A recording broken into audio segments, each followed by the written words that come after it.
लागे रे छोगे रे लागे रे।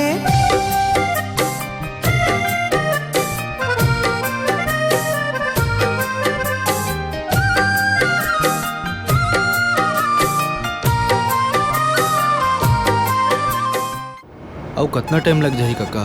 बस 8 किलोमीटर आउ जाबो और वहाँ से 5 किलोमीटर रेंगत जाबो। रेंगत जाबो? देख बाबू, ये सब का आदत तो तोला डाले पड़ी। अतना दूर रेंगे वाले सिस्टम रही काका?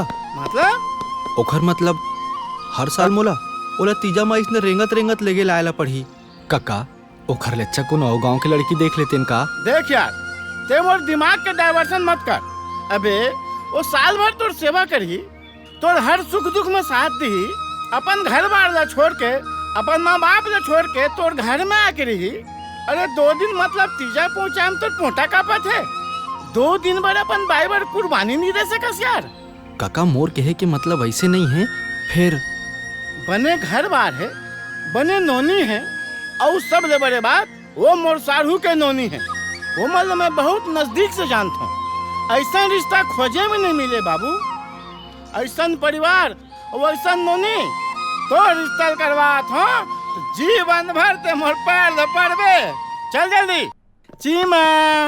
आई मौसा जी, पापा। राम राम सारू जी। अरे राम राम गा। आओ मजा आ गया आज तक। बैठो। ले बैठ हमन यही मेरे बैठ जाथन। आ बाबू बैठो। कैसे चीमा? मोर नाम चीमा नहीं है, मोर नाम सीमा है। ले भाई स्वारी ले आने कनी। तेहा नोनी बार लड़का देखे कह रहे नहीं? हाँ उच्च लड़का है। लड़का तो बहुत सुघर है साड़ू जी। आदत व्यवहार भी बढ़िया है। पेंटर है, पोतई ठेका लेते। अच्छा। अपन एरिया के 1 नंबर के पेंटर है। और मोर जिगरी दोस्त दशरथ के लड़का है। अच्छा। मोर कहना है फिलहाल पर नोनी ले बिना बताए ये बाबू लोला दिखा देते का? राइट बात है। चलो। आज रुक नहीं जाते साड़ू जी? एक दिन बाद तो आए हस और चाहू कहतस। नहीं रुक सका ना भैया। अतिक देर वापसी में तुम्हारे गाँव में बस नहीं मिले थे।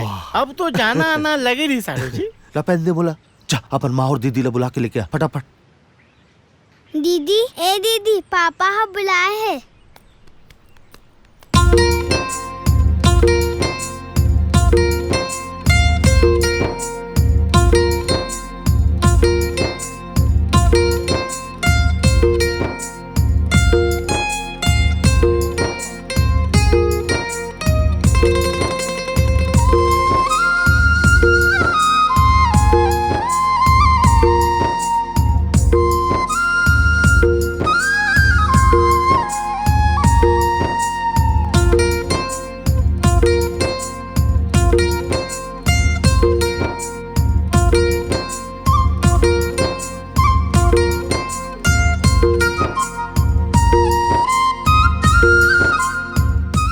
वापिस करे का जरूरत रही से?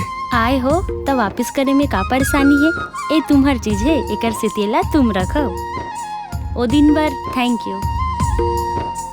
ठीक है चल काका जाबो। चलो।